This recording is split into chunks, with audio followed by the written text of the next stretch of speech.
1-2 minute और wait करें, उसके बाद हम स्टार्ट कर देंगे। जो भी लोग आना हो, जिनको, काफी कम लोग आए हैं ना अभी, तो उससे तब तक हम पीछे वाला रिवाइज कर लेते हैं। देखो अभी तक हम क्या पढ़े थे? अभी तक पढ़े था स्टैटिक फ्रिक्शन के बारे में कि स्टैटिक फ्रिक्शन कैसे इंक्रीज करता है। उसके बाद हमने स्टैटिक फ्रिक्शन में देखा था कि एक होता है मैक्सिमम स्टैटिक फ्रिक्शन की वैल्यू, मैक्सिमम। और जब हम अप्लाइड फोर्स, जितना हम अप्लाइड फोर्स लगाते हैं हमारा फ्रिक्शन उतना ही लगता है, अनटिल अनलेस के अप्लाइड फोर्स की वैल्यू हमारे मैक्सिमम फ्रिक्शन फोर्स की वैल्यू से ज्यादा नहीं चली जाए। तो उसी बेस पे हमने ये ग्राफ एक्स और वाई में हमने ग्राफ बना के देखा था, जो आपको दिख रहा होगा, येलो कलर का एनिमेटेड ग्राफ दिख रहा होगा, कि जितना हम फोर्स अप्लाई कर रहे हैं हॉरिजॉन्टल डायरेक्शन में, उतना ही हमारा फ्रिक्शन बढ़ रहा है। लेकिन जैसे ही हमारा एक लिमिट तक पहुंच जाएगा, उसके बाद हमारा friction force, static friction force हमारा कट ऑफ हो जाएगा और काइनेटिक फ्रिक्शन फोर्स स्टार्ट हो जाएगा। क्योंकि हमारा क्या होता है, स्टैटिक फ्रिक्शन फोर्स क्या होता है, सेल्फ एडजस्टिंग फोर्स होता है।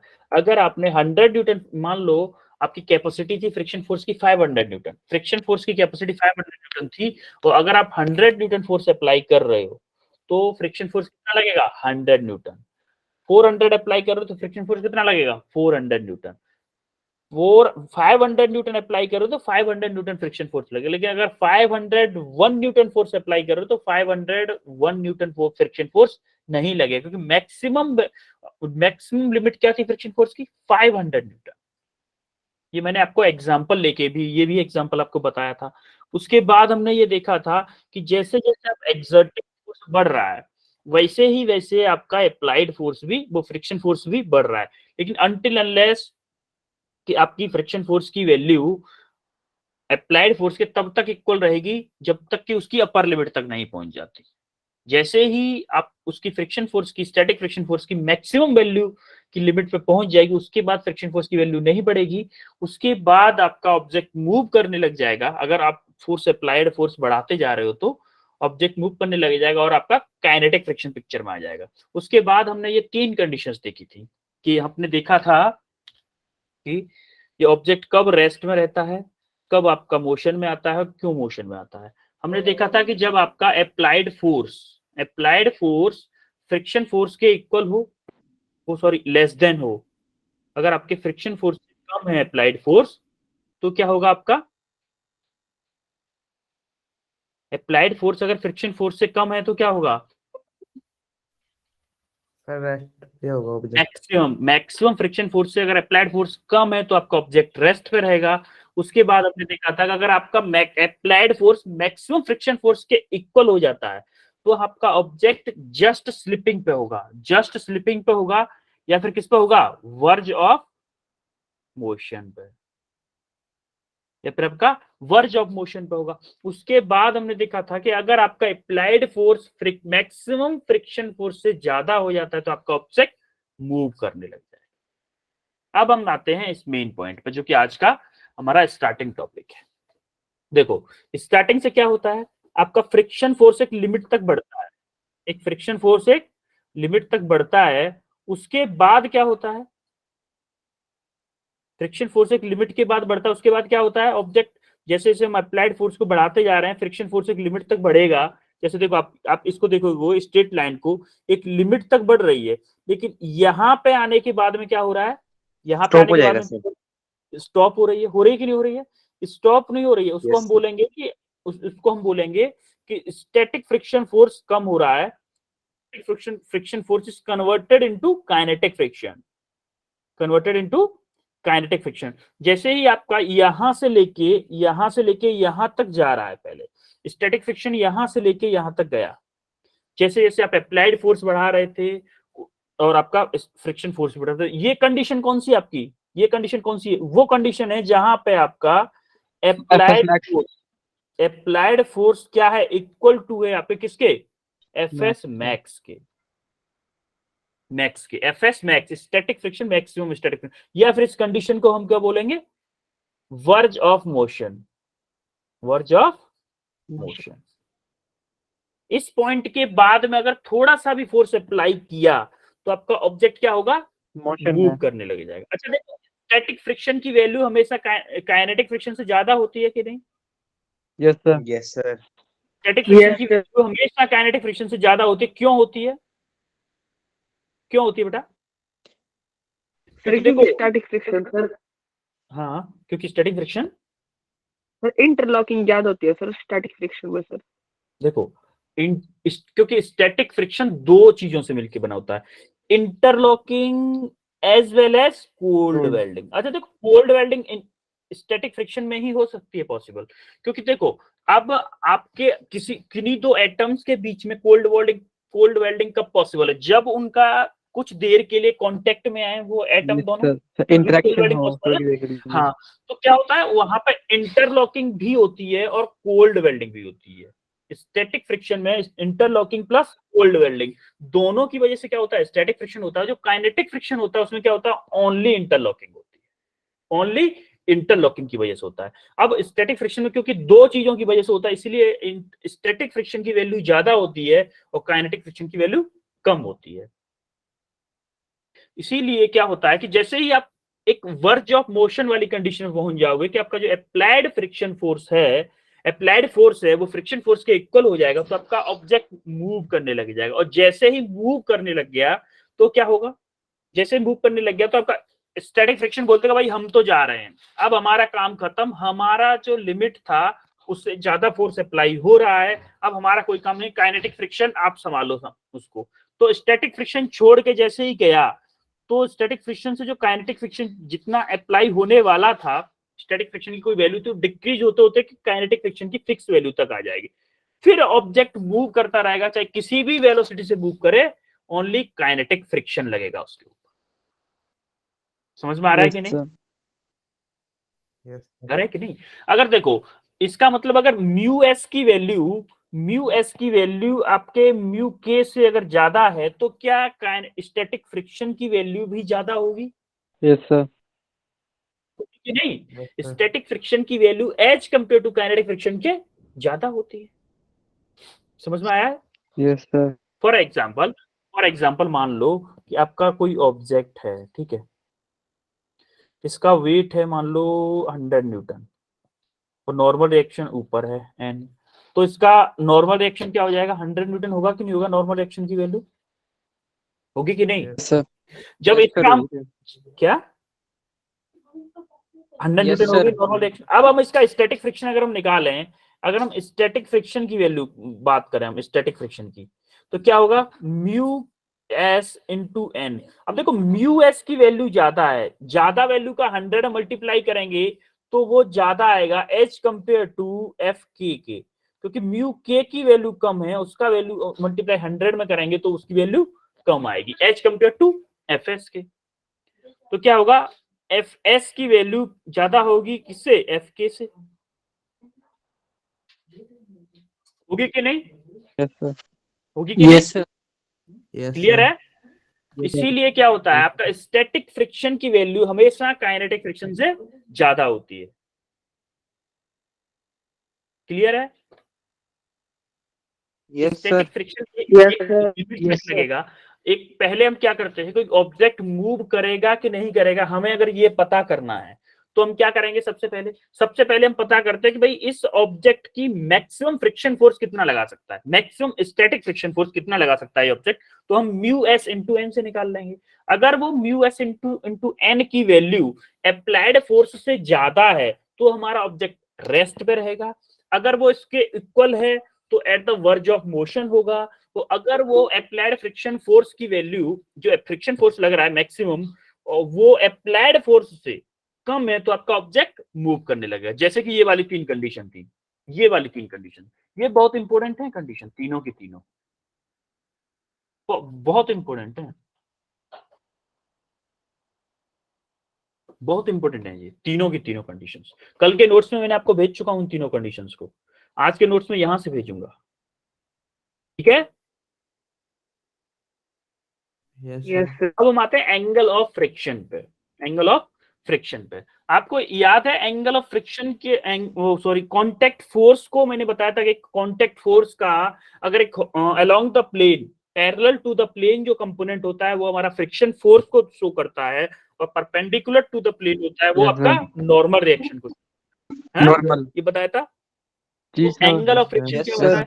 एंगल ऑफ फ्रिक्शन होता था angle made by the resultant of normal reaction and limiting friction. Normal reaction और लिमिटिंग फ्रिक्शन का जो रिजल्टेंट आएगा, इन दोनों का मान लो ये रिजल्टेंट है, उसका नॉर्मल रिएक्शन से जो एंगल होता है उसको हम क्या बोलते हैं? Angle Angle of of friction. Angle of friction. Friction. अच्छा देखो इस रिजल्टेंट को क्या मैं ये लिख सकता हूं कि अंडर रूट में इसका मैग्नीट्यूड अंडर रूट में n का square plus F S max का Yes, स्क्वायर, sir.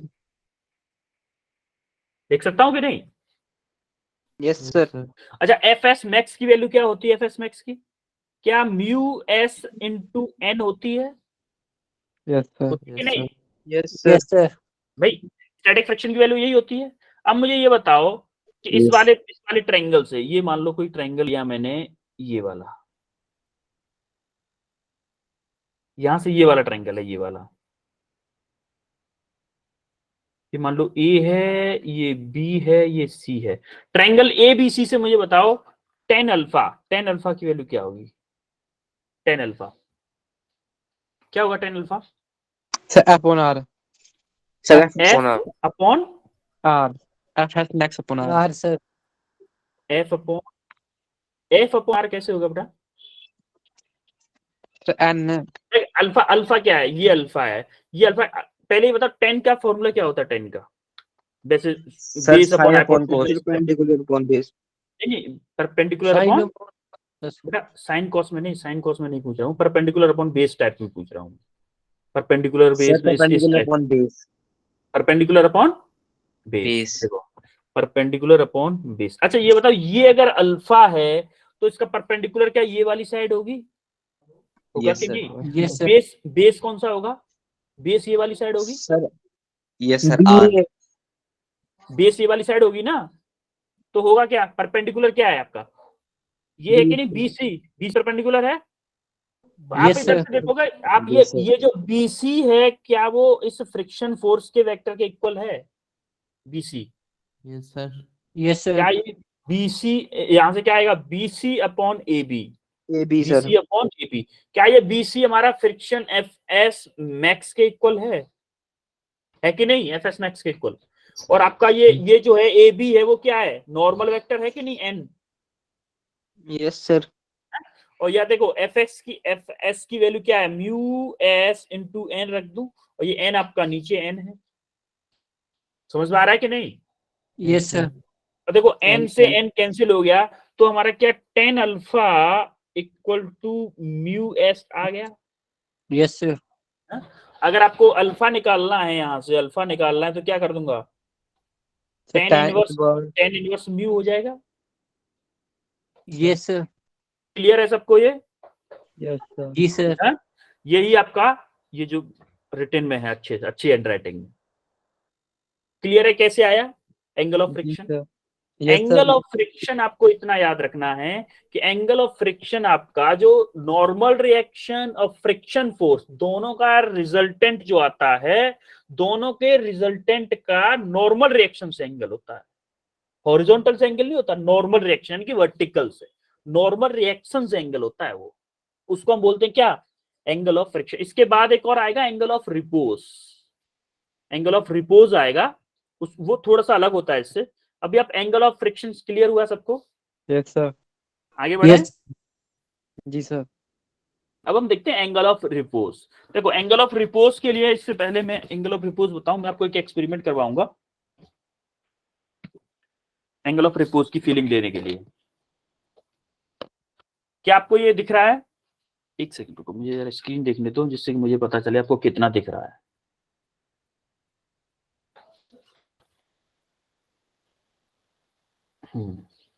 आपको मेरा हाथ दिख रहा है? नीचे वाला हॉरिजॉन्टल है, नीचे Yes, वाला sir. हॉरिजॉन्टल है। ये कोई प्लेन है, ये कोई प्लेन है जिसके ऊपर ये कैलकुलेटर मैंने रखा है ऑब्जेक्ट। ये कैलकुलेटर रखा हुआ है इसके ऊपर रखा हुआ है, तो क्या होगा, देखो जैसे जैसे ये जो एंगल है, मान लो हॉरिजॉन्टल से अभी कुछ एंगल बना रहा है, हॉरिजॉन्टल से देखो कुछ एंगल बना रहा है कि Yes, नहीं? sir. ये Yes, जो कार्टून है ये कुछ एंगल बना रहा है। देखो मैं जैसे जैसे एंगल को बढ़ा रहा हूँ, मैं एंगल बढ़ा रहा हूँ, Yes, sir. एंगल बढ़ा रहा हूँ। ये जैसे ही ये कैलकुलेटर स्लाइड करना शुरू किया, जिस एंगल पर ये कैलकुलेटर स्लाइड करना शुरू किया, मेरे हाथ से ये कार्टून का जो हॉरिजॉन्टल से एंगल बनना है, नीचे आपको दिख रहा है, स्पेस ज्यादा दिख रहा होगा अब आपको पहले से, Yes, sir. दिख रहा है? ये जो हाथ दिख रहा है आपको, अभी मैं बताऊंगा अपना नीचे वाला हाथ उठा के, जैसे मान लो ये हॉरिजॉन्टल पे है, नीचे वाला हाथ में अगर उठा दूं तो आपको ये जो एंगल हॉरिजॉन्टल से दिख रहा है ना, ये वाला एंगल, ये वाला जो एंगल है, ये जो मेरा Yes, हाथ आपको दिख रहा है, ये जो मेरा हाथ दिख रहा है आपको, ये वाला जो एंगल है, इसी को हम क्या बोलते हैं? Angle of repose. इसी को हम क्या बोलते हैं? Angle of repose. इस हॉरिजॉन्टल से इस सरफेस का क्या एंगल बन रहा है, जिस एंगल पे ये कैलकुलेटर ऐसे मूव करना शुरू किया, जैसे अभी नहीं किया, ये एंगल ऑफ रिपोज नहीं, ये जैसे ही शुरू किया, ये आपका एंगल ऑफ रिपोज है, ये आपका एंगल ऑफ रिपोज है। जैसे ही कैलकुलेटर मूव करना शुरू, गिर गया कि नहीं गिर गया नीचे? Yes, ये हॉरिजॉन्टल से जो ये सरफेस का हॉरिजॉन्टल से जो एंगल बना, उसी को हम क्या बोलते हैं? Angle of repose. क्लियर हुआ आपको? Yes, sir. Yes, sir. तो देखो एंगल ऑफ रिपोज क्लियर। अब देखो एंगल ऑफ रिपोज, अभी हम एक और प्रैक्टिकली देखते हैं थोड़ा सा, यहाँ पे एनिमेशन की हेल्प से देखते हैं। जैसे मान लो ये ऑब्जेक्ट है, ये ऑब्जेक्ट का मैंने पहले क्या किया, थोड़ा सा एंगल बढ़ाया उसका, अभी स्लाइड नहीं कर रहा है। अभी जैसे स्लाइड नहीं कर रहा है तो क्या हुआ, जैसे इसका वेट जो होगा डाउनवर्ड लगेगा, वेट तो डाउनवर्ड लगेगा Yes, ना। sir. अभी मैंने इसको अल्फा एंगल टिल्ट किया, वेट डाउनवर्ड लगेगा। उसका एक कंपोनेंट होगा mg sin थीटा, एक वर्टिकल कंपोनेंट होगा क्या, mg cos थीटा। ये क्लियर हुआ इतना? Yes, sir. तो क्या ये फोर्स चाह रहा है इस ब्लॉक को आगे की तरफ मूव कराना, ये फोर्स कितना, mg sin थीटा। और ये फ्रिक्शन फोर्स चाह रहा है, फ्रिक्शन फोर्स अपोजिट डायरेक्शन में लगेगा इसके, फ्रिक्शन फोर्स चाह रहा है कि ये ब्लॉक मूव ना करे, ब्लॉक आपका मूव ना करे।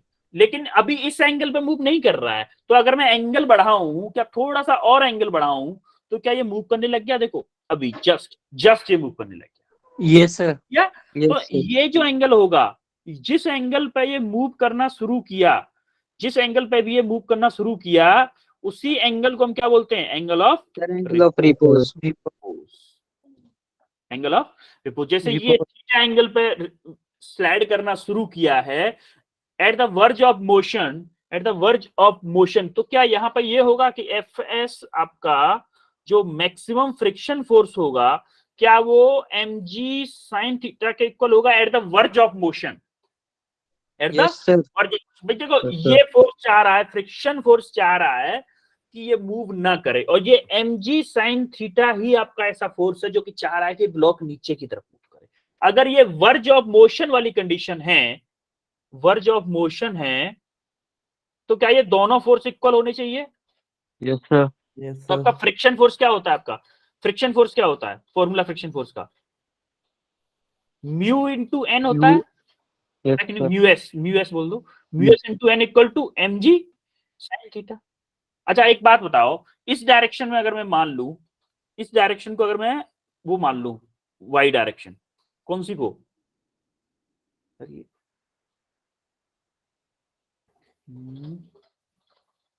इसको अगर मैं ऐसे अप्लाई करूं, मान लो ये पॉजिटिव x डायरेक्शन है, ये y डायरेक्शन है, तो क्या मैं y डायरेक्शन में इक्विलिब्रियम इक्वेशन अप्लाई कर दूं, sigma F Y equal to 0। तो देखो n क्या है, पॉजिटिव y डायरेक्शन में है कि नहीं है n? तो Yes, sir. n माइनस के mg cos theta equal to 0 लिख सकता हूं कि नहीं मैं? n माइनस के mg cos theta equal to 0। Yes, sir. कोई दिक्कत? No, sir. तो क्या यहां से n equal to mg cos theta आ जाएगा, आएगा कि नहीं? Yes, sir. देखो इस n को मैं क्या करूं, यहां पे पुट कर देता हूं, यहां पे, तो n यहां पे पुट करूंगा तो क्या आएगा, mu S into mg cos theta equal to क्या होएगा, mg sin theta. Sine theta. है तो देखो mg से आपका mg कैंसिल हो गया, इस cos थीटा को क्या किया, इसके नीचे पहुंचा, तो क्या आएगा आपका mu S equal to tan theta आएगा कि नहीं आएगा। तो अगर आपको Yes, थीटा sir. निकालना है, यहां से थीटा निकालना है तो क्या निकालना है, थीटा कैसे आएगा, टेन इनवर्स म्यू। क्या ये क्लियर है सबको, Yes. क्लियर है कि नहीं। जी sir. Angle of repose and angle of friction दोनों डिफरेंट थिंग है, दोनों डिफरेंट थिंग है, याद रखिएगा। एंगल ऑफ फ्रिक्शन क्या है, जो normal reaction of friction force का जो रिजल्टेंट आता है, उस रिजल्टेंट का नॉर्मल रिएक्शन से जो एंगल होता है उसको हम क्या बोलते हैं, एंगल ऑफ फ्रिक्शन। लेकिन एंगल ऑफ रिपोज किसको बोलते हैं, एंगल ऑफ रिपोज उसको बोलते हैं जिस एंगल पे कोई ऑब्जेक्ट एक दूसरे ऑब्जेक्ट के सरफेस से स्लाइड करना लग जाए, एक स्लाइड करने लग जाए, क्या उसी एंगल को एंगल ऑफ रिपोज बोलते हैं, बोलते हैं कि नहीं। अच्छा Yes, मुझे sir. मुझे Yes, sir. ये बताओ, मुझे ये बताओ, अगर मैं इस सरफेस को रफनेस बढ़ा दूं, इसकी रफनेस अगर इंक्रीज कर दूं, तो मेरा एंगल ऑफ रिपोज थीटा बढ़ेगा कि कम होगा, बढ़ेगा। बढ़ जाएगा सर, बढ़ेगा क्या सर. आपका बढ़ेगा, क्यों बढ़ेगा, कोई बताएगा मुझे क्यों बढ़ेगा। हाँ सर फ्रिक्शन ज्यादा लगेगी सर. क्योंकि सर एफ मैक्स इंक्रीज हो जाएगा ना। हाँ एग्जैक्टली, आपने सही एक्सप्लेनेशन दी कि अगर मैं रफनेस बढ़ाऊंगा तो आपका एफ एस मैक्स इंक्रीज होगा, एफ एस मैक्स अगर इंक्रीज होगा तो क्या वो एम जी साइन थीटा को ज्यादा अपोज कर पाएगा, Yes, sir. Yes, sir. जी ज्यादा सर। ज्यादा अपोज कर पाएगा, तो एम जी साइन थीटा का मैक्स टू मैक्स, जैसे ये एंगल और आपको बढ़ाना पड़ेगा तब ये ऑब्जेक्ट स्लाइड करेगा। और आपको प्रैक्टिकली एग्जांपल भी घर पे देख सकते हो कि आपके घर पे कोई जूतों का बॉक्स होगा, खाली खाली कार्टून, छोटा सा बॉक्स, जूते का चप्पल का किसी का भी कार्टून हो, उसमें आप कुछ भी वेट रख दो, थोड़ा सा वेट रख दो, और आप अपनी टेबल लो घर पर, जो वुड वाली लकड़ी वाली जो टेबल है उसके ऊपर प्लेन टेबल को लो, पहले उस टेबल पर रखो उस बॉक्स को, एक साइड से टेबल को उठाओ। मैं बॉक्स इसलिए बोल रहा हूँ कि जिससे कि आपका बॉक्स वो जमीन पे गिरे तो आपका टाइल वाइल घर का ना फूटे, क्योंकि आप एक्सपेरिमेंट के चक्कर में अगर मम्मी ने आपके ऊपर एक्सपेरिमेंट कर लिया ना अपने थप्पड़ों का तो दिक्कत हो जाएगी, समझ रहे हो कि नहीं। तो हमें एक्सपेरिमेंट करना है Yes, sir. लेकिन सेफ जोन में, जिससे कि घर पे भी कोई दिक्कत ना हो। तो हमें क्या करना है, एक टेबल के कॉर्नर पर रखा हमने, और एक साइड से हम टेबल को उठाएं, एक साइड से उठाएं तो आप देखोगे कि टेबल के किसी एक एंगल पे जाने के बाद में, ये आपके टेबल की रफनेस पे डिपेंड करेगा। अगर आपके घर में दो टेबल है, कि एक थोड़ी सी खुरदरी है ऊपर से, जिसके ऊपर मार्का वो बोलते नायका, बोलते नायका, नायका नहीं लगा हुआ है, और एक पे लगा हुआ है, अगर आप दो टेबल है तो और भी बेस्ट है। आप एक टेबल पे देखो, फिर आप जो जिसका सरफेस ज्यादा स्मूथ है फिर उस टेबल पे जाके देखो, तो जिस टेबल का ज्यादा सरफेस स्मूथ होगा उस पर थोड़ा सा एंगल उठाने पे ही ऑब्जेक्ट स्लाइड करने लग जाएगा, थोड़ा सा उठाने पे ही ऑब्जेक्ट स्लाइड करने लग जाएगा। और जिसका सरफेस थोड़ा सा रफ होगा, यानी कि रफनेस जिसकी ज्यादा होगी, उसमें आपको ज्यादा एंगल से उठाना पड़ेगा, अपने सरफेस को ज्यादा एंगल से उठाना पड़ेगा, जो कि आपको क्या शो करता है कि जैसे जैसे हम रफनेस बढ़ाएंगे तो आपका थीटा बढ़ेगा, जो कि आपने करेक्ट एक्सप्लेनेशन दी थी, आपने जो बताया था वो बिल्कुल परफेक्ट बताया था। क्लियर है, yes sir. Yes, sir. Angle of repose और उसकी एक्सप्लेनेशन सब कुछ क्लियर है कि जैसे जैसे रफनेस बढ़ाएंगे एंगल ऑफ रिपोज बढ़ेगा, रफनेस कम करेंगे एंगल ऑफ रिपोज कम होगा। आगे बढ़े, यस सर। ओके। अब ये क्वेश्चन है, इस जी क्वेश्चन को जरा करके बताओ। 3 मिनट है आपके पास, 3 मिनट है आपके पास, इस क्वेश्चन को करो।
हो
रहा है कि नहीं? हो रहा है, कुछ तो बोलो।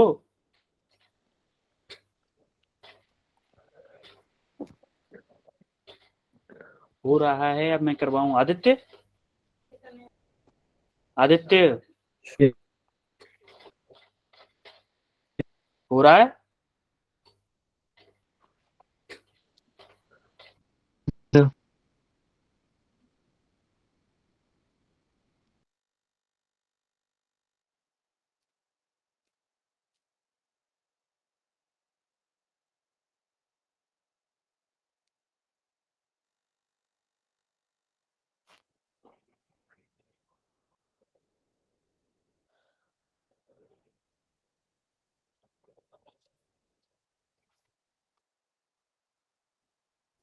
कि हुआ क्वेश्चन?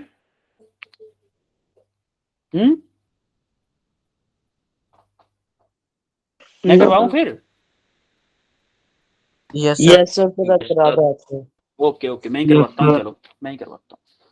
अच्छा, आप क्या करो, पहले हम क्या करते हैं, M1 का फ्री बॉडी डायग्राम बनाते हैं। M1 का जब फ्री बॉडी डायग्राम बनाएंगे तो क्या होगा? क्या M1 का वेट डाउनवर्ड लगेगा?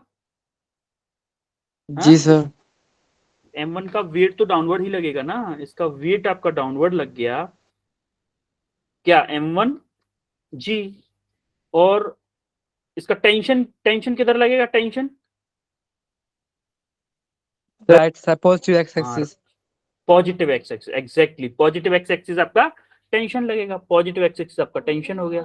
अच्छा, इसका नॉर्मल रिएक्शन अपवर्ड लगेगा कि नहीं लगेगा? मान लो N1 है नॉर्मल रिएक्शन, जी और जब नॉर्मल रिएक्शन अपवर्ड लगेगा और टेंशन इधर लग रहा है, तो क्या फ्रिक्शन फोर्स इस डायरेक्शन में लगेगा? इस डायरेक्शन में फ्रिक्शन फोर्स यस सर। है। फ्रिक्शन फोर्स आपका इस डायरेक्शन में लग गया। अब फ्रिक्शन फोर्स इस डायरेक्शन में, अभी हम सिर्फ M1 के लिए देख रहे हैं। किसके लिए? For M1 mass, only M1 मास को कंसीडर करो। पहले M1 मास के लिए क्या करो, पहले आप वर्टिकल डायरेक्शन में इक्विलिब्रियम इक्वेशन अप्लाई करो। Sigma F Y equal to 0, sigma F Y equal to 0 apply करो।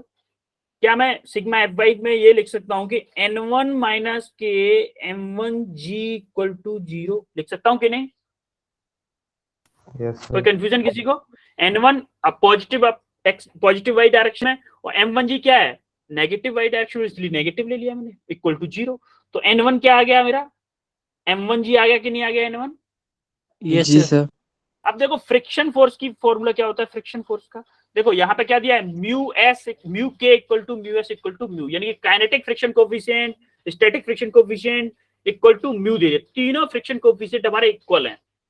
तो क्या मैं इसको ये लिख सकता हूँ, म्यू इंटू एन, फ्रिक्शन का formula mu into yes sir. N. अब म्यू क्या है आपका? म्यू आपका पता नहीं, आपका एन क्या है? M1 जी है कि नहीं? Yes sir. हमारा फ्रिक्शन फोर्स आ गया कि म्यू M1 इंटू जी, फ्रिक्शन फोर्स की वैल्यू आ गई हमारी, म्यू इंटू M1 जी। अब हमें क्या करना है, अब सिमिलरली हम अप्लाई कर दें किसमें? वर्टिकल डायरेक्शन में। Sigma F Y, sorry F X, sigma F X vertical में अप्लाई कर चुके ना, sigma F X equal to 0। अब एफ एक्स अप्लाई करेंगे तो पॉजिटिव एक्स डायरेक्शन में क्या है? टेंशन है कि नहीं? टेंशन जी सर।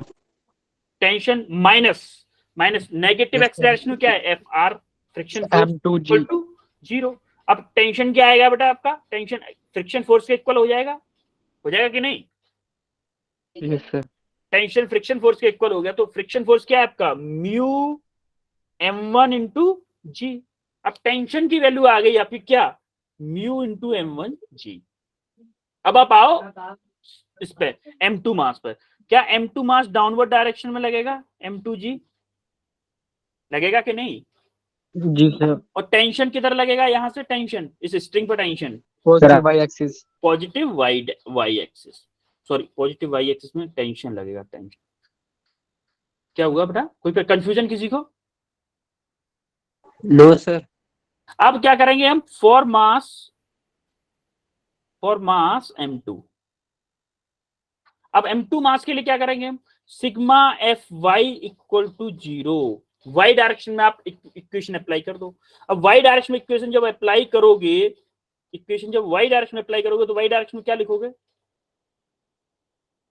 वाई डायरेक्शन में क्या लिखोगे, वाई डायरेक्शन में क्या क्या है m2 मास पे, T minus M2G equal to M2G।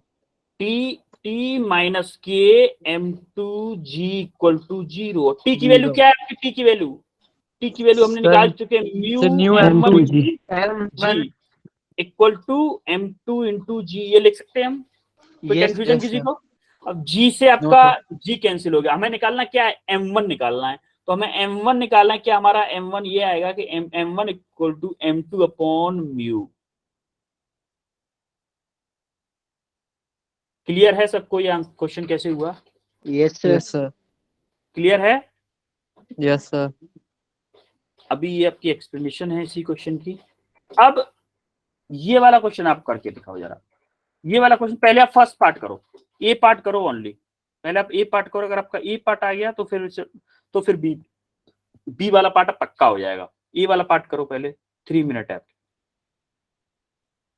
3 minute आपके पास, ए वाला पार्ट करो।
Sir, acceleration.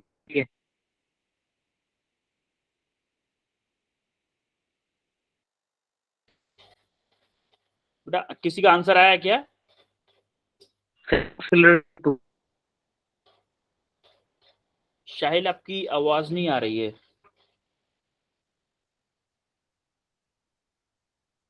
आपकी वॉइस क्लियर नहीं हो रही साहिल।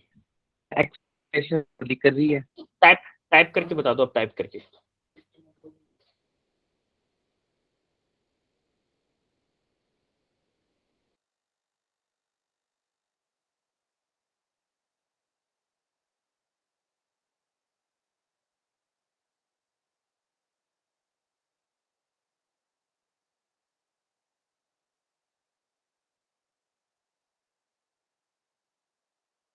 आया किसी का आंसर? करो। Acceleration is 2।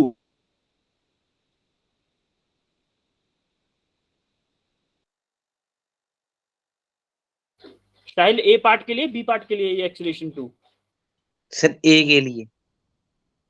नहीं बेटा, रॉन्ग आंसर है एक्चुअली भाई। आप ना एक कंसेप्ट और याद रखो, ये वाला देखो, मैं आपको दिखा रहा हूँ। क्वेश्चन के साथ साथ आपको ये कंसेप्ट और भी याद रखना चाहिए था। इससे पहला वाला, ये वाला कंसेप्ट मैंने आपको बताया था कि अगर एक्सर्टेड फोर्स की वैल्यू मैक्सिमम फ्रिक्शन फोर्स से अगर कम है तो ऑब्जेक्ट रेस्ट पे रहेगा, अगर उसके इक्वल है तो आपका वर्ज ऑफ मोशन पे होगा, और एक्सर्टेड फोर्स अगर मैक्सिमम फ्रिक्शन फोर्स से ज्यादा है तभी ऑब्जेक्ट आपका मूव करेगा। ये बहुत इंपॉर्टेंट ट्रिक है, इसको याद रखना है आपको, इस बेस पे वो क्वेश्चन होगा।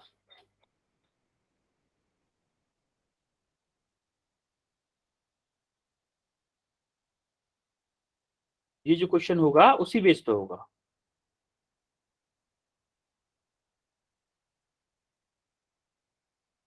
एक्सक्लेमेशन आ गई पहले क्या पार्ट के आया, लिए। क्या आया है? तो 4 4 आया है, एक्सेलेरेशन आपका 4 आ रहा है, ये भी गलत है वैसे। आप ये कंडीशन देखो ना, आप F2 का एक कंपोनेंट हॉरिजॉन्टल डायरेक्शन में आएगा, ये सर एक किया जाएगा अप्लाई। Vertical direction. तो आप फॉर्मूला न लगा के पहले ये देखो कि मैक्सिमम फ्रिक्शन फोर्स मास पे कितना लग रहा है, क्या वो फोर्स हॉरिजॉन्टल डायरेक्शन में F1 प्लस F2 cos 53 से ज्यादा है। आप देखोगे तो मास पर जो फ्रिक्शन फोर्स होगा उसकी वैल्यू ज्यादा आ रही होगी H compare to horizontal direction में जो पॉजिटिव X डायरेक्शन फोर्स लग रहा होगा, इसीलिए ऑब्जेक्ट आपका रेस्ट पे आएगा और एक्सेलरेशन आपका 0 मीटर पर सेकंड स्क्वायर आएगा, क्योंकि अगर कोई ऑब्जेक्ट रेस्ट पे है तो उसका एक्सेलरेशन 0 ही है ना। यस जी सर। तो ये कंसेप्ट आपको अप्लाई करना था। इसको मैं कराता हूं, सेकंड पार्ट करिएगा, इस पार्ट को मैं करवाता हूं। देखो पहले हम क्या कर रहे हैं, इस मास का फ्री बॉडी डायग्राम बनाते हैं। देखो इसका वेट डाउनवर्ड लगेगा 10g, लगेगा कि नहीं? इसका एक जी सर। नॉर्मल रिएक्शन अपवर्ड लगेगा, नॉर्मल रिएक्शन। क्या इस F2 को दो कंपोनेंट में तोड़ सकते हैं? इसका एक कंपोनेंट आएगा इधर, क्या आएगा, F2 आपका क्या है 25 है ना, डायरेक्ट 25 लिखते हैं कि 25 cos 53 आएगा यस कि सर। नहीं, और एक कंपोनेंट वर्टिकली अपवर्ड डायरेक्शन में जाएगा, क्या जाएगा 25 sin 53। अच्छा ये बताओ sin 53 और cos 53 की वैल्यू निकाल लेते हैं हम, किससे, मैजिक ट्रायंगल से। मैजिक। मैजिक ट्रायंगल, ये रहा आपका मैजिक ट्रायंगल। ये अगर 37 डिग्री है और ये आपका 53 डिग्री है, तो ये वाली साइड क्या होगी, ये वाली साइड क्या होगी?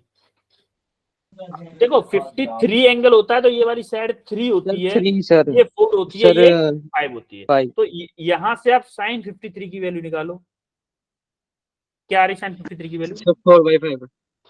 परपेंडिकुलर अपॉन बेस होता है, होता है कि नहीं, 4/5। 4/5। Yes sir. सिमिलरली cos 53 की वैल्यू निकालो, cos 53 की बेस अपॉन हाइपोटेन्यूज 3/5।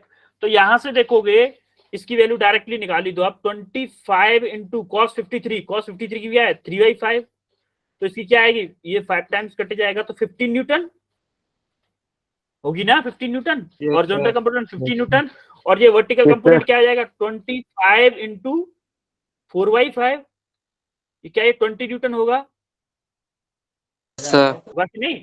अब आप अप्लाई कर दो, अब आप पहले क्या निकालो, नॉर्मल रिएक्शन निकालो पहले, क्योंकि हमें चेक करना है कंडीशन, कौन सी कंडीशन, कि इस वाले में ये जो आप दिखा रहा हूं मैं आपको,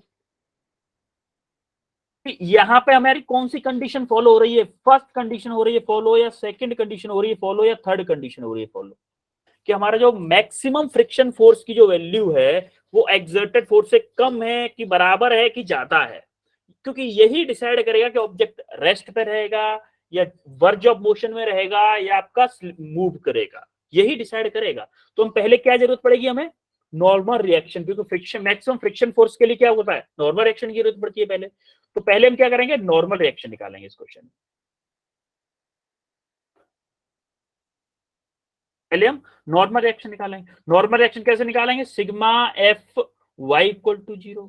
अब F Y equal to vertical direction में फोर्स देखो, आपका एक तो एन है, एक क्या है आपका 20 न्यूटन है, ये वाला 20 न्यूटन, अब वो डायरेक्शन में है ना, है कि नहीं अपवर्ड में? Yes, sir. इस F2 का एक कंपोनेंट वर्टिकल डायरेक्शन में 20 न्यूटन है, और एक देखो अब डाउनवर्ड डायरेक्शन में क्या है 10G, है कि नहीं? 10G इक्वल टू 0, है ना? Yes, sir. अब देखो n क्या आ जाएगा आपका, n क्या आएगा Yes, sir. 10 इंटू 10 माइनस के 20, तो कितना आएगा 80 न्यूटन आएगा कि नहीं आएगा? 80. n आपका। अब आप मैक्सिमम फ्रिक्शन फोर्स निकाल लो। सर ये एफ 10 एफ into 10 कैसे है? बेटा 10 तो आपका मास है, g की वैल्यू आप 10 ले रहे हो ना, g की वैल्यू 10, Okay, sir. g की वैल्यू 10 ले ली, और ये प्लस का 20 था, इसको उधर ले गए तो ये प्लस का हो गया, ये 20 माइनस का हो गया। अब आप क्या करो, फ्रिक्शन फोर्स की मैक्सिमम फ्रिक्शन फोर्स की वैल्यू क्या होती है? सर क्या म्यू इंटू एन होती है? Yes, sir. म्यू एस होता है एक्चुअली, मैक्सिमम स्टैटिक फ्रिक्शन की बात करते हैं तो म्यू एस इंटू एन होता है। म्यू एस की वैल्यू क्या है यहाँ पे देखो 0.5 है, Yes, sir. तो 0.5 इंटू 80, ये क्या आएगा 40 न्यूटन आएगी मैक्सिमम फ्रिक्शन फोर्स की वैल्यू, Yes, sir. आएगी कि नहीं? अब देखो मैक्सिमम फ्रिक्शन फोर्स की वैल्यू 40 न्यूटन है। अब हम निकालेंगे कि हमारा ये देखो, हमें वो अगर वो कंडीशन sigma FX. तो हमें क्या करना है सिग्मा एफ एक्स की वैल्यू, पहले हम पॉजिटिव एक्स डायरेक्शन में कितने फोर्स लग रहा है, कितना फोर्स लग रहा है, हमें ये कैलकुलेट करते हैं पहले। हमारा एक तो फोर्स है F1 प्लस दूसरा क्या है F2 cos 53, यही है ना? देखो एक तो F1 है, एक F2 cos 53 है कि नहीं Yes, sir. अब देखो F1 की वैल्यू क्या है हमारा 20, F2 cos 53 की वैल्यू क्या है 15 न्यूटन, है कि नहीं? Yes, sir. तो हमारा कितना आया 35 न्यूटन। अब देखो, अब हम कंडीशन देखो कि हमारा क्या है, एफ एक्स एप्लाइड, भाई ये हॉरिजॉन्टल कंपोनेंट ही तो मोशन का कॉज बनेगा, हॉरिजॉन्टल कंपोनेंट के कारण ही तो ब्लॉक मूव करेगा। Yes, sir. क्या ये एफ जो अप्लाइड फोर्स है एक्स डायरेक्शन में, क्या ये छोटा है किससे, एफ एस मैक्स से? Yes, sir. छोटा है कि नहीं? जी सर। तो इसका मतलब क्या है, ऑब्जेक्ट आपका किस पे रहेगा? Sir rest. Object will be at rest. अगर ऑब्जेक्ट आपका रेस्ट में रहेगा तो फ्रिक्शन फोर्स फिर कितना अप्लाई होगा, ये बताओ मुझे, फ्रिक्शन फोर्स कितना लगेगा? कोई बता सकता है फ्रिक्शन कितना लगेगा फिर? मैंने एक कंसेप्ट बताया था आपको लिमिटिंग फ्रिक्शन में, लिमिटिंग sir. फ्रिक्शन में लिमिटिंग फ्रिक्शन में आपको बताया था कि मैक्सिमम फ्रिक्शन फोर्स की वैल्यू हम चेक करते हैं, लेकिन फ्रिक्शन फोर्स कितना लगता है अप्लाइड फोर्स की बराबर। अगर फ्रिक्शन 35 न्यूटन है। हाँ अप्लाइड फोर्स से कम है, अगर अप्लाइड फोर्स कम है आपके फ्रिक्शन फोर्स से, मैक्सिमम फ्रिक्शन फोर्स से, तो अप्लाइड फोर्स की मैंने आपको एक स्टेटमेंट बताया था कि static friction is self adjusting in nature. मैं आपको इस स्टेटमेंट पे लेके चलता हूं, ये वाला देखो, static friction is self adjusting force, self adjusting, ये सेल्फ एडजस्ट करता है। फ्रिक्शन, स्टैटिक फ्रिक्शन जो होता है सेल्फ एडजस्ट करता है कि अगर 35 न्यूटन अगर आप फोर्स अप्लाई कर रहे हो तो फ्रिक्शन फोर्स कितना लगेगा 35 न्यूटन, क्योंकि वो मैक्सिमम फ्रिक्शन फोर्स की वैल्यू से कम है। तो आपका फ्रिक्शन फोर्स की वैल्यू क्या आ जाएगी 35 न्यूटन, ये आपका फाइनल आंसर होगा। और एक्सीलरेशन क्या आएगा फिर इसके लिए, अगर रेस्ट पे तो एक्सीलरेशन क्या आएगा 0। 0. क्लियर हुआ, ये ए पार्ट क्लियर हुआ आपको? Yes, sir. है सबको क्लियर है? अब आप इस बी Yes, पार्ट को sir. करके बताओ मुझे, ऐसे सिमिलरली आप इस बी पार्ट को करके बताओ, बी पार्ट को करो, मैं आशा करता हूं कि आप इसको कर पाओगे। सेम कंसेप्ट, आप इस बी पार्ट के लिए आप क्या करोगे, बी पार्ट के लिए आपका नॉर्मल रिएक्शन Sir. वही आएगा, नॉर्मल रिएक्शन वही आएगा। नहीं बी पार्ट के नॉर्मल रिएक्शन वो नहीं आएगा, क्योंकि आप 25 की जगह क्या है 50 है बेटा, 25 की जगह 50 है, नॉर्मल रिएक्शन वही नहीं आएगा, अलग आएगा नॉर्मल रिएक्शन, नॉर्मल रिएक्शन आपका अलग आएगा। देखो जरा कैसे क्या आ रहा है, करते हैं खुद। करो करो ट्राई करो एक बार।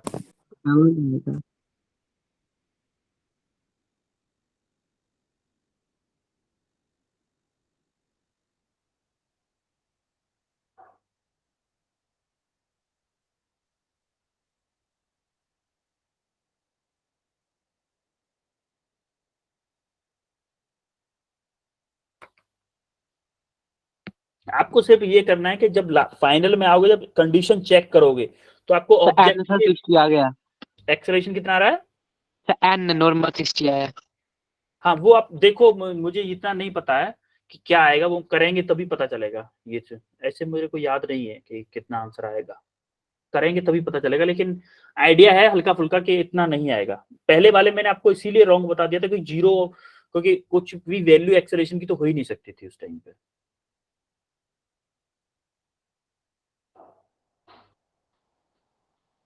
एक चीज देखिएगा, अगर ऑब्जेक्ट मोशन में अगर आ गया, इसका मतलब काइनेटिक फ्रिक्शन पिक्चर में आएगा, स्टैटिक फ्रिक्शन नहीं आएगा, इतना याद रखिएगा।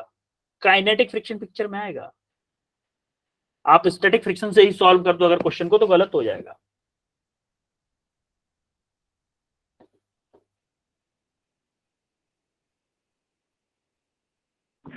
फोर्स ऑफ फ्रिक्शन 50 न्यूटन आएगा। फ्रिक्शन फोर्स कितना आया है? 50 न्यूटन। नहीं नहीं बेटा, नहीं, 50 न्यूटन नहीं है friction force. 70 sir.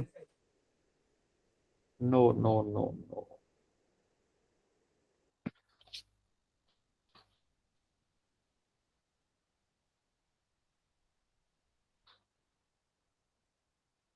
Sir 24।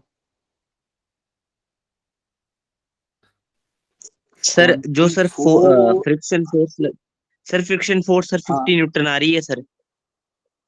Friction force 50 newton नहीं है बेटा। ये 24 किसका आया था फ्रिक्शन सर फोर्स? मेरा आदित्य का। आदित्य आपका आंसर करेक्ट है बिल्कुल, 24 आएगा फ्रिक्शन फोर्स। ट्राई करो, आपने जब ट्राई किया, आप कहीं ना कहीं थोड़ी सी मिस्टेक कर रहे हो। जिनका आंसर 50 आ रहा है और किसी का 40 आ रहा है, कुछ कुछ थोड़ी थोड़ी मिस्टेक कर रहे हो। आपको कंसेप्ट आया आता है, बस थोड़ी सी कहीं मिस्टेक कर रहे हो। देखो आप कहीं ना कहीं मिस्टेक कर रहे होगे, या तो आप स्टैटिक फ्रिक्शन कंसीडर कर रहे होगे जब आप एक्सेलरेशन निकाल रहे हो, या नॉर्मल एक्शन निकाल रहे होगे। क्योंकि नॉर्मल एक्शन तो आप नॉर्मल आ जाएगा, नॉर्मल एक्शन में फ्रिक्शन का कोई रोल नहीं है। लेकिन जब आप फ्रिक्शन फोर्स निकालोगे, पहले आपने मैक्सिमम स्टैटिक फ्रिक्शन फोर्स निकाला होगा, maximum static friction force apply नहीं होगा एक्सेलरेशन निकालते के टाइम पे, काइनेटिक फ्रिक्शन यूज होगा। क्योंकि स्टैटिक फ्रिक्शन तो उसी टाइम पे मर जाता है जिस टाइम पे ऑब्जेक्ट मोशन में आ जाता है। ऑब्जेक्ट आपका मोशन में आएगा, जब आप कंडीशन चेक करोगे तो आपका ऑब्जेक्ट मोशन में आएगा, तब आप जाके काइनेटिक फ्रिक्शन अप्लाई करोगे। मोशन में अगर आ गया तो ये थोड़ा सा आप भूल कर रहे हो, इसको थोड़ा देखो एक बार और। हल्की सी मिस्टेक है आप लोगों की साइड से।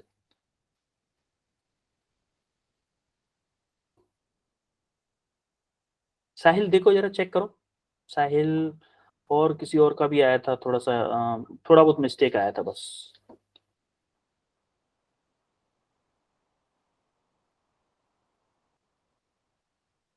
चलो मैं ही करवाता हूँ क्योंकि टाइम इतना ज्यादा है नहीं। Sir 2 minute. एक्सेलरेशन निकाल रहा हूँ। ओके ओके ओके ओके, मैं टाइम दिया आपको, 2 मिनट और दिया आपको, चलो कोई नहीं।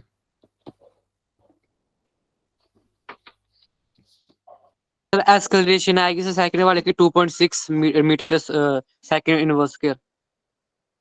मीटर सेकंड इनवर्स, एक सेकंड। एक्सेलरेशन 2.6 ही आएगा, yes 2.6 metre per second square acceleration.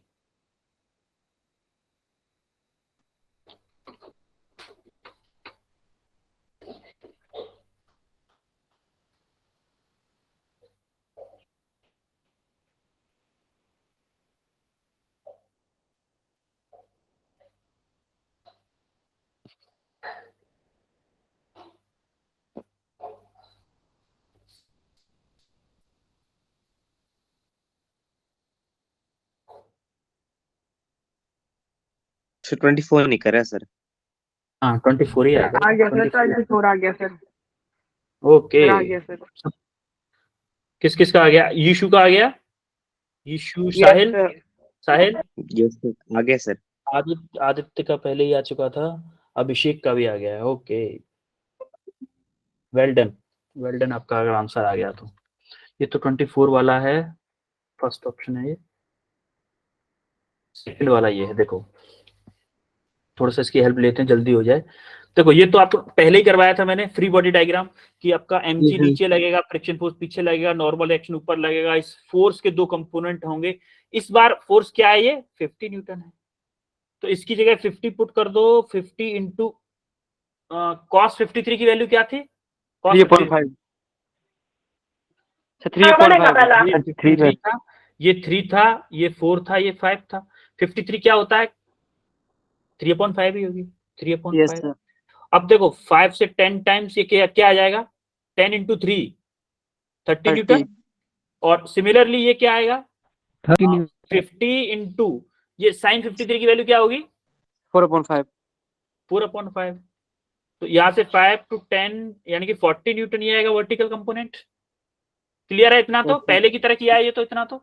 अब आप Yes, अप्लाई sir. करो sigma F Y equal to 0, vertical direction में अप्लाई करो पहले, 60 newton. Vertical Is direction there में अप्लाई करोगे, वर्टिकल डायरेक्शन क्या करोगे, देखो n प्लस 40 मतलब f sin 53 को 40 डायरेक्ट लिख रहे हैं, minus 10 g equal to 0। n क्या आ जाएगा 10 इंटू 10 माइनस के 40 यानी कि क्या आएगा 60 न्यूटन, n आपका आ गया 60 न्यूटन। अब आप मैक्सिमम फ्रिक्शन फोर्स की वैल्यू निकालो, maximum static friction FS max क्या आएगा 0.5 था ना mu S, mu S into N. बेटा पहले मैक्सिमम स्टैटिक निकालते हैं हम, हमें चेक भी तो करना है कि ऑब्जेक्ट मूव करेगा कि नहीं करेगा। 30 आएगी सर, 30 आएगी सर। हाँ करेगा तो है ही, वो तो हमें भी पता है कि करेगा, लेकिन एक प्रोसीजर जो है प्रोसीजर वो फॉलो करते हैं। प्रोसीजर क्या है 0.5 इंटू 60 कितना आएगा, ये कितना आएगा 30 न्यूटन, ये 30 न्यूटन आएगा। अब हमारा अप्लाइड फोर्स देखो, एक्स डायरेक्शन में अप्लाइड फोर्स क्या है 20 प्लस 30 कितना है 50 न्यूटन है। हमारा अप्लाइड फोर्स एक्स डायरेक्शन में 50 न्यूटन आ रहा है, और हमारा friction force maximum friction force कितना आ रहा है 30 न्यूटन। इसका मतलब हमारा ऑब्जेक्ट मूव करेगा, हमारा ऑब्जेक्ट मूव करेगा। अब हमारा एक्चुअल फ्रिक्शन फोर्स लगेगा क्या, फिर फ्रिक्शन फोर्स क्या लगेगा, फिर कौन सा फ्रिक्शन फोर्स लगेगा काइनेटिक फ्रिक्शन। कौन सा फोर्स लगेगा काइनेटिक फ्रिक्शन, म्यू के इंटू एन, म्यू के इंटू एन। अब म्यू के क्या है आपका, म्यू के 0.4 इंटू एन क्या है आपका 60 एन का 0.4 में इसमें मल्टीप्लाई करोगे तो आपका आएगा 24 न्यूटन। ये क्या आ गया आपका फ्रिक्शन फोर्स, या फिर बोले इसको काइनेटिक फ्रिक्शन। ये आपका एक आंसर हो गया। अब आपका इस डायरेक्शन कितना फोर्स लग रहा है 24 न्यूटन। क्या मैं सिग्मा एफ न्यूटन का सेकंड लॉ अप्लाई कर दो, किसमें एक्स डायरेक्शन में, sigma F X equal to M A, बोल सकता हूं कि नहीं। Yes, sir. अब एक्स डायरेक्शन में आपने फोर्स निकाला है, कितना है 20 प्लस 30 है कि नहीं। देखो 20 ये था, 20 ये वाला था 20, और 30 यहां से आया था ये वाला पॉजिटिव एक्स डायरेक्शन में, माइनस क्या एफ आर के, सॉरी एफ के बोल दो यार, फिर इसको एफ के इक्वल टू एम कितना है एम ए। अब यहां पे क्या करो 50 माइनस एफ के क्या है, एफ के क्या है 24 है कि नहीं, अरे एफ के 24 इक्वल टू एम क्या है आपका 10 इंटू ए। तो यहां से ए क्या आ गया आपका, ये क्या आ गया sir 2.6 metre per second square. Clear है सबको कैसे आया ये, यस सर। किसी को कोई confusion. No No, sir sir. No sir. कल हम स्टार्ट करेंगे आपका, जैसे कि हम वॉक करते हैं ना, जब हम वॉक करते हैं उसमें फ्रिक्शन का क्या रोल होता है। जैसे कल डेट क्या है 21, sir. अभी आपके क्लास एंड आने वाला भी है ना क्लासेस का, अभी हमारा Sir. 21 है कल, 21 ऑफ फेब, 24 को लास्ट क्लास होगी आपकी। उसके बाद हमारा फिर शायद आपके एग्जाम जब खत्म हो जाएंगे उसके बाद क्लास स्टार्ट होंगी, लेकिन क्लास हमारी इसी रूटीन में चलेंगी। और इन क्लासेस का अभी तो हम बीच में जाके मिले, 11th क्लास के सिलेबस के बीच में जाके मिले हैं, लेकिन आपको इन क्लासेस का 12th क्लास में बहुत ज्यादा फायदा होगा, क्योंकि जब आप 12th क्लास का सिलेबस यहाँ पे कोचिंग में पढ़ रहे होंगे वही आपके स्कूल में चल रहा होगा। तो जो कोचिंग ले रहे हैं ना, जो बच्चे कोचिंग ले रहे हैं, उनका रिजल्ट जब टेस्ट के रिजल्ट आया करेंगे, जैसे क्लास टेस्ट वगैरह होते हैं, उसमें जब आप टेस्ट के मार्क्स देखोगे अपने, जो चैप्टर आप कोचिंग में पढ़ चुके हो, तो वो टीचर भी आपसे दंग हो जाएंगे, वाह क्या मार्क्स आ रहे हैं आपके। उस टाइम पे आपको प्रूफ वो पता चलेगा। अभी आपको वैसे अभी बोर्ड एग्जाम, ये वाले 11th वाले एग्जाम्स में पता चल जाएगा कि जितने चैप्टर्स हमारे अवंती फेलो में आप लोगों ने पढ़ लिए हैं, उनमें आपको क्वेश्चन बोर्ड इसमें एग्जाम में करने में थोड़ा सा इजी रहेगा एज कंपेयर टू स्कूल में जितना पढ़ा था उसके। समझ रहे हो कि नहीं? तो फायदा आपका ओवरऑल होना ही होना है, ये फायदा पक्का होगा आपका। और अभी जैसे क्लासेस क्लोज हो जाएंगी तो हम आपका वेट करेंगे, जैसे अप्रैल में, अप्रैल शायद स्टार्टिंग होगी अप्रैल से ही, क्योंकि मार्च में आपके पूरे मार्च एग्जाम है। जैसे अप्रैल स्टार्ट होगी और देखते हैं कि क्या डिसीजन बनता है, सिलेबस कहाँ से स्टार्ट होगा आपका, 11th वाला या 12th वाला। आपकी 12th की क्लास कब से स्टार्ट हो जाती है? एडमिशन रिजल्ट के बाद। रिजल्ट में और एग्जाम में कितने टाइम का फर्क होता है? सर नहीं, राउंड फिगर अप्रैल बताओ। अप्रैल में आ जाता है रिजल्ट, मतलब मई से आपकी क्लास स्टार्ट हो जाती है 12th की, मई या जून? अप्रैल से हो जाती है स्टार्ट, मार्च में आ जाता है रिजल्ट 31 मार्च को। अच्छा 31 मार्च को रिजल्ट आ जाता है। Yes, okay sir. ओके, चलो देखते हैं फिर। अभी अपडेट दे देंगे हम उसका, ग्रुप से कनेक्टेड रहे आप, ग्रुप में ही सारे अपडेट आएंगे कि कौन सी Yes. क्लास कैसे होगी, कब होगी। शायद मे भी टाइमिंग आपका सेम रहेगा, जो भी टाइमिंग है आपके क्लासेस का। ठीक है, अभी तो हम मिलेंगे ना, अभी कल भी मिलेंगे और फ्राइडे को भी मिलेंगे। जी सर। दो क्लासेस और हैं, और होपफुली हम फ्रिक्शन को खत्म कर लेंगे। फ्रिक्शन का हमारा एंड हो जाएगा, और नेक्स्ट देखेंगे कौन सा चैप्टर पढ़ते हैं, 12th का या 11th का, जो भी होगा देखते हैं। बट आप उसमें ग्रुप में अपडेट देखते रहे हमेशा, कोई भी अपडेट कोचिंग से रिलेटेड, आपकी क्लासेस से रिलेटेड जो भी अपडेट आता है। जी सर। ओके देन, अभी एंड करते हैं फिर अभी क्लास को। Okay sir. Sir good night. Very good Good night night, sir. Everyone, very Good night, very sir. Good night everyone.